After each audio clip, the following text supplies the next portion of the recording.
Hi friends, இன்றைக்கி ஒரு mini vlog தான் பார்க்க போகிறோம். இன்றைக்கி டே எப்படி போச்சுங்கிறத பார்க்கலாம். இது ஈவினிங்கில் எடுத்த விளாக் தான் ஃப்ரெண்ட்ஸ். எங்கள் தோட்டத்தில் வந்து ஒரு வாழைத்தார் வந்து பழுத்து போய் இருக்குது அப்படின்ட்டு ஹெல்ப்புக்கு இருக்க பையன் சொன்னால், சரி போய் நம்ம எடுத்துகிட்டு வந்துடும் அப்படின்ட்டு போனோம். அப்படியே கொஞ்சம் காய்களையும் பறிச்சுட்டு வந்துடலாம் அப்படின்னு போனோம். பசங்க நாங்களும் வரோம், ஆனால் எங்களுக்கு ஹோம்ஒர்க் இருக்குது, நாங்கள் வந்து பேக் எல்லாமே எடுத்துகிட்டு வந்துருந்தோம் அப்படின்னாங்க.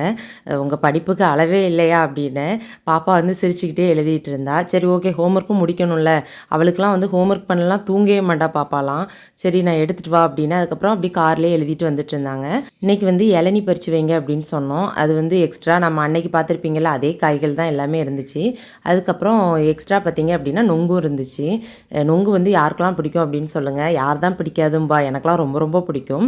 அதுக்கப்புறம் ஒரு சின்ன சந்தேகம் ஃப்ரெண்ட்ஸ், இந்த வாழைக்கொலை வந்து அதை பார்த்துட்டு சொல்லுங்கள் இது என்ன பழம் அப்படின்ட்டு. நான் சொல்கிறேன் இது பூலாம் செண்டு அப்படின்னு சொல்லுவாங்களே அந்த பழம்னு சொன்னேன். என்னோடய ஹஸ்பண்ட் வந்து இது பச்சை பழம் அப்படின்னாங்க. 2 பேருக்கும் ஒரு பெரிய வாக்குவாதமே வந்துக்கிட்டு இருந்துச்சு. இது என்ன பழம் அப்படின்ட்டு தெரிஞ்சவங்க கண்டிப்பாக கமெண்டில் சொல்லுங்கள். தேங்காய் வந்து கீழே விழுந்த தேங்காய் ஃபுல்லாக ஒரு இடத்துல குமிச்சு போட்டிருக்காங்க. இன்னும் மரத்துலேயுமே நிறைய தேங்காய் இருக்குது. எல்லா தேங்காவையும் மொத்தமாக எடுத்து எண்ணெய் தான் எடுக்க கொடுக்கணும்.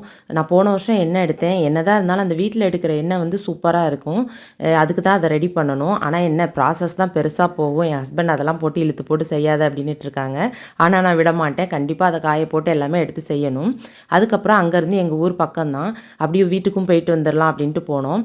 போயிட்டு அந்த ஏசி எல்லாமே கொஞ்சம் ஓட விட்டுட்டு வந்தால் தான் அது ரிப்பேர் ஆகாமல் இருக்கும். அதனால் நாங்கள் எப்போவும் தோட்டத்துக்கு போனால் அப்படியே எங்கள் வீட்டுக்கும் போயிட்டு வருவோம்.